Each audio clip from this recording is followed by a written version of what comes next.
Corona virus संकट के बीच दिल्ली के मुख्यमंत्री अरविंद केजरीवाल ने सोमवार को बड़ा ऐलान किया है। उन्होंने बताया कि दिल्ली के बॉर्डर अगले एक हफ्ते तक सील रहेंगे। हालांकि दिल्ली में उन्होंने सारे बाजार खोलने का भी ऐलान किया, जिसके तहत नाई और सैलून की दुकानें भी खुलेंगी। केजरीवाल ने बाकायदा प्रेस कॉन्फ्रेंस कर इसका ऐलान किया। उन्होंने बताया कि ऑटो ग्रामीण सेवा में अब पूरा परिवार यात्रा कर सकता है। मोटरसाइकिल पर भी 2 लोग बैठ सकेंगे। हालांकि दिल्ली में स्पा सेंटरों को खोलने की अनुमति नहीं होगी। केजरीवाल कोरोना को लेकर दिल्ली के लोगों से सुझाव भी मांगे हैं, जो शुक्रवार शाम 5 बजे तक दिए जा सकेंगे। फिलहाल 1 हफ्ते के लिए हम दिल्ली के बॉर्डर सील कर रहे हैं। अभी तक जितनी चीजें खोली जा चुकी हैं वो खुली रहेंगी। इसके अलावा बार्बर और सैलून की दुकानें खोलने का निर्णय लिया गया है। स्पा नहीं खोला जाएगा। अम्फान के बाद देश पर एक और चक्रवाती तूफान का खतरा मंडरा रहा है। आशंका जताई जा रही है कि ये तूफान बुधवार को भारत के पश्चिमी तट से टकरा सकता है। इसी के मद्देनजर केंद्रीय गृह मंत्री अमित शाह ने सोमवार को गुजरात और महाराष्ट्र के मुख्यमंत्रियों, राष्ट्रीय आपदा प्रबंधन प्राधिकरण यानी NDMA, राष्ट्रीय आपदा मोचन बल यानी NDRF, भारत मौसम विज्ञान विभाग और भारतीय तटरक्षक बल के अधिकारियों के साथ समीक्षा बैठक की। खतरे को भांपते हुए NDRF की 21 टीमें दोनों राज्यों में तैनात की गई हैं और 10 टीमें स्टैंड बाय पर हैं। मौसम विभाग ने कहा कि जब ये तूफान 3 जून की शाम को तट से गुजरेगा, तब 105 से 110 किलोमीटर प्रति घंटे की रफ्तार से हवाएं चल सकती हैं।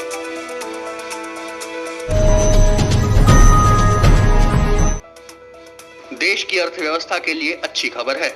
केरल में मानसून ने दस्तक दे दी है। अच्छी बात ये भी है कि मौसम विभाग ने इस बार उत्तर भारत में भी ज्यादा बारिश का अनुमान जताया है। विभाग के मुताबिक इस बार 96% बारिश होगी, जो पिछले सालों से ज्यादा है। मानसून के 1-2 दिनों में ही महाराष्ट्र और गुजरात पहुंचने की संभावना है। उधर केरल में मानसून इस कदर झूम रहा है कि तकरीबन राज्य के हर हिस्से में मूसलाधार बारिश हो रही है। आलम यह है कि 9 जिलों में येलो अलर्ट भी जारी करना पड़ा। दूसरी तरफ सीएम पिनराई विजयन ने बारिश से पैदा होने वाली बीमारियों के मद्देनजर सरकारी तंत्र के चाक चौबंद होने का दावा किया है।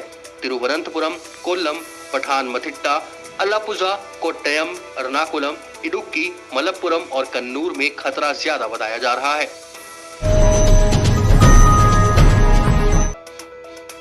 चुनाव आयोग ने ऐलान किया है कि राज्यसभा की 18 सीटों के लिए 19 जून को चुनाव होंगे। ये चुनाव इससे पहले मार्च महीने में होने वाले थे, लेकिन कोरोना वायरस संकट और लॉकडाउन के कारण टल गए थे। अब जब देश में लॉकडाउन खोले जाने की प्रक्रिया हो रही है, तो इस बीच चुनाव आयोग ने ये घोषणा की है।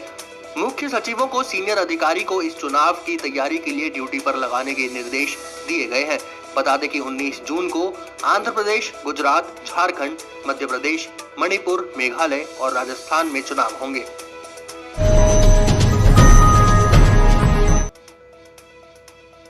चीन के बाद भारत दुनिया का दूसरा सबसे बड़ा मोबाइल फोन बनाने वाला देश बन चुका है। इस बात का ऐलान केंद्रीय कानून मंत्री रविशंकर प्रसाद ने किया। सोमवार को रविशंकर प्रसाद ने ट्वीट कर जानकारी देते हुए कहा कि देश में पिछले 5 सालों में 200 से ज्यादा कंपनियों ने प्लांट लगाया है। उन्होंने कहा कि 2014 की तुलना में 2019 में मोबाइल हैंडसेट बनाने वाली कंपनियों में 200% की वृद्धि हुई है।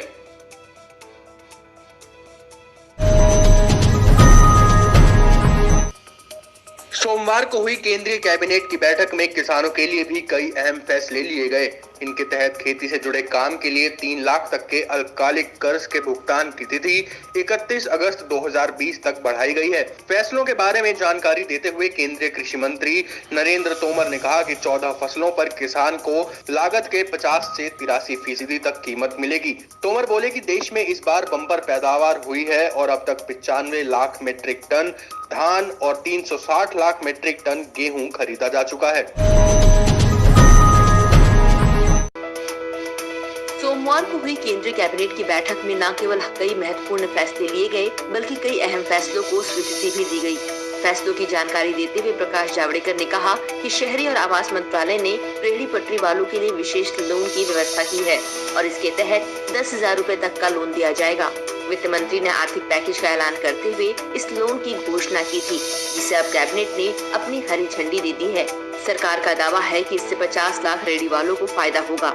इसके अलावा इस बैठक में एमएसएमई की नई परिभाषा को भी स्वीकृति दे दी गई है, जिसके बाद अब 50 करोड़ रुपए तक निवेश और 250 करोड़ रुपए तक की कारोबार वाली इकाइयां एमएसएमई के तहत आएंगी।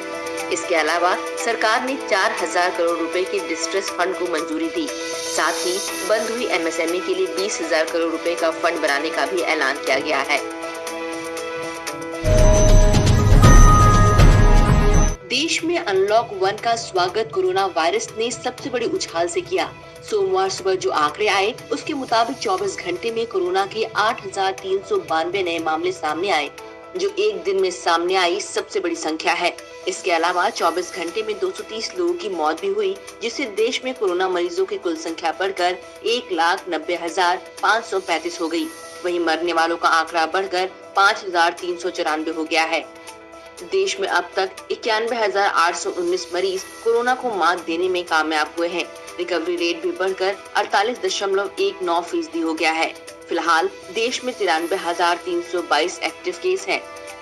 एक्टिव केसों के मामले में भारत अब दुनिया में 6ठे नंबर पर है, जबकि गंभीर केसों के मामले में भारत का नंबर 3रा है। भारत में फिलहाल कोरोना के 8,944 गंभीर केस हैं।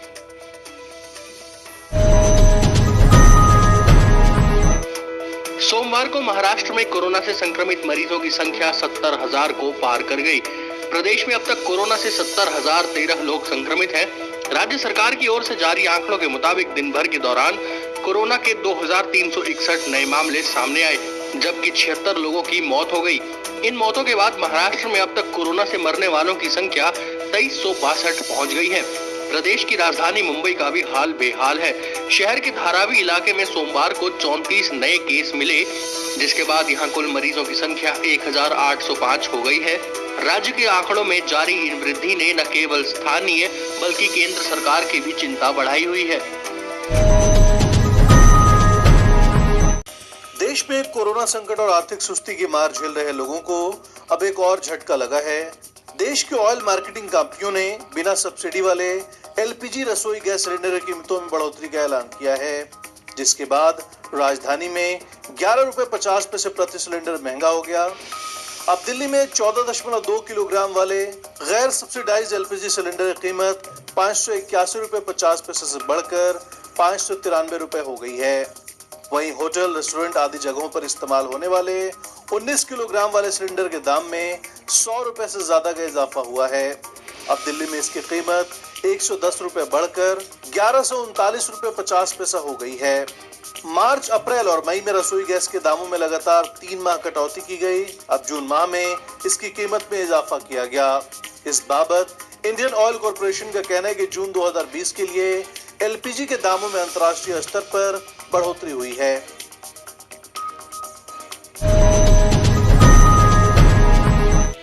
देश में घरेलू यात्री उड़ानों का संचालन शुरू हो चुका है।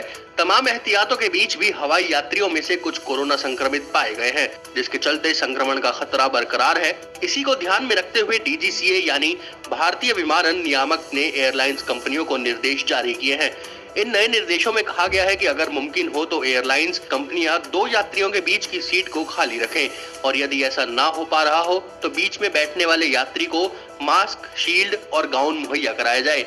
ये नई गाइडलाइंस 3 जून से लागू होंगी। डीजीसीए के मुताबिक एयरलाइंस ही यात्रियों को सेफ्टी किट देंगी, जिसमें 3 लेयर वाला मास्क, फेस शील्ड और सैनिटाइजर शामिल होगा।